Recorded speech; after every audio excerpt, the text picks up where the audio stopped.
Wa qala Rasulullah sallallahu alaihi wasallam, afatul ilmi, utawi bahayane ilmu, iku an-nisyanu lali. Wa idha'atuhu, utawi nyiak-nyiakake ilmu, iku antu haditha, yentoh nyeritakake sapa sira bihi kelawan ilmu, ghaira ahlihi, ing liyane ahli ilmu. Bahayanya ilmu itu adalah lupa. Jadi ilmu itu walaupun banyak manfaatnya, tetapi juga memiliki bahaya. Apa itu bahayanya ilmu? Lupa. Kalau kita sudah mendapatkan ilmu dari Allah Subhanahu wa taala, kemudian kita lupa, maka itu adalah bahaya terbesar bagi orang-orang yang menuntut ilmu. Karena apa? Ilmu itu mestinya harus diamalkan. Kalau ilmu itu diamalkan, insya Allah tidak akan lupa. Tetapi kalau ilmu itu tidak pernah diamalkan, maka ilmu itu akan menjadi lupa. Dan ketika ilmu yang sudah pernah kita dapatkan kemudian lupa, maka itu adalah sebuah bahaya yang besar bagi kita semua. Saya pernah mendengar dan masih ingat guru saya Hadratus Syekh Kiai Haji Ali Maksum Yogyakarta pernah mengatakan begini, ilmu itu harus diamalkan walaupun hanya sekali. Sebab kalau tidak pernah diamalkan sama sekali, bahayanya akan lupa. Dan orang itu akan menghadapi hisab yang sangat besar dan sangat lama. Karena Allah telah memberikan ilmu kepada kita, kemudian belum pernah kita amalkan, kemudian kita lupa, maka hisabnya akan berkepanjangan waktu lamanya. Nah, untuk itu beliau menganjurkan walaupun hanya sekali harus dilakukan. Tetapi melakukan sekali ini batas minimal, bukan anjuran. Daripada tidak diamalkan sama sekali, maka ketika kita mendapatkan ilmu harus kita praktekkan minimal sekali. Tetapi anjurannya tidak hanya sekali, tapi ya terus menerus mengamalkan ilmu-ilmu yang pernah kita dapatkan. Wa idha'atuhu an tuhadditsa bihi ghaira ahli. Kita dikatakan menyia-nyiakan ilmu manakala kita menceritakan ilmu kepada orang yang tidak ahli ilmu. Ini akan dikatakan menyia-nyiakan ilmu. Jadi kita harus tahu situasi.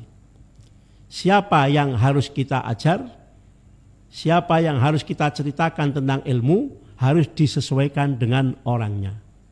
Misalnya, kalau orang itu belum saatnya untuk mempelajari tasawuf, baru masuk Islam kemudian langsung ditanamkan tasawuf, yang kadang-kadang tasawuf itu hukumnya berat, prakteknya berat. Baru masuk Islam lalu kita sampaikan tentang zuhud, mereka belum paham tentang zuhud. Nah, ini berarti kita telah menyia-nyiakan ilmu karena menyampaikan ilmu kepada orang yang tidak tepat sasaran. Ada kalam hikmah mengatakan wadi'ul ilmi fi ghairi mahallih kawadi'il kiladah fi unukil kalbi. Memberikan ilmu kepada orang yang tidak sesuai, maka itu sama dengan kita memberikan kalung yang berupa mutiara pada leher anjing. Tidak ada manfaatnya. Istri kita saja tidak kita berikan kalung emas atau mutiara yang indah, kenapa harus kita berikan kepada leher anjing? Nah, ini tidak tepat sasaran. Jadi memberikan ilmu kepada orang yang tidak tepat sasaran, yang tidak ahli ilmu, maka itu bagaikan meletakkan kalung mutiara pada leher anjing. Dan Rasulullah pun juga memperingatkan kita dianggap telah menyia-nyiakan ilmu manakala kita menceritakan ilmu itu kepada orang yang tidak tepat sasaran. Misal, di sekitar kita kadang-kadang masih ada orang yang mengaku mengamalkan ilmu hakikat. Orang ini tidak paham syariat sama sekali. Kita sampaikan hakikat, akhirnya malah terjadi zindik. Tidak tahu syariat, kemudian ditanamkan hakikat. Akhirnya dia tidak mau melakukan sholat. Karena sholat ini menurut aturan syariat. Sementara hakikat mengatakan bahwa sholat tidak menjadikan kita masuk surga. Tetapi syariat selalu menjanjikan orang yang sholat akan diberikan surga. Syariat ini harus kita amalkan.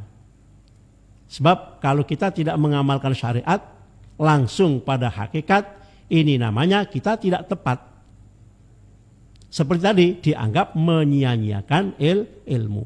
Banyak orang yang tidak paham syariat kemudian mempelajari hakikat. Akhirnya apa? Dia tidak mau melakukan sholat. Bahkan nikah saja tidak sesuai dengan aturan syariat. Dia meyakini kalau Allah sudah menghendaki ya sudah, tidak perlu harus syariat. Nah, ini akan menjadi kafir zindik. Jadi man tahaqqaqa walam yatasyarra' tazandaqa. Siapa yang mengamalkan ilmu hakikat tetapi dia tidak paham syariat, maka dia akan menjadi orang yang zindik. Dan orang itu kalau kita menanamkan ilmu yang tidak tepat, menurut Rasulullah dikatakan menyia-nyiakan ilmu. Rawahu Ibnu Abi Syaibah.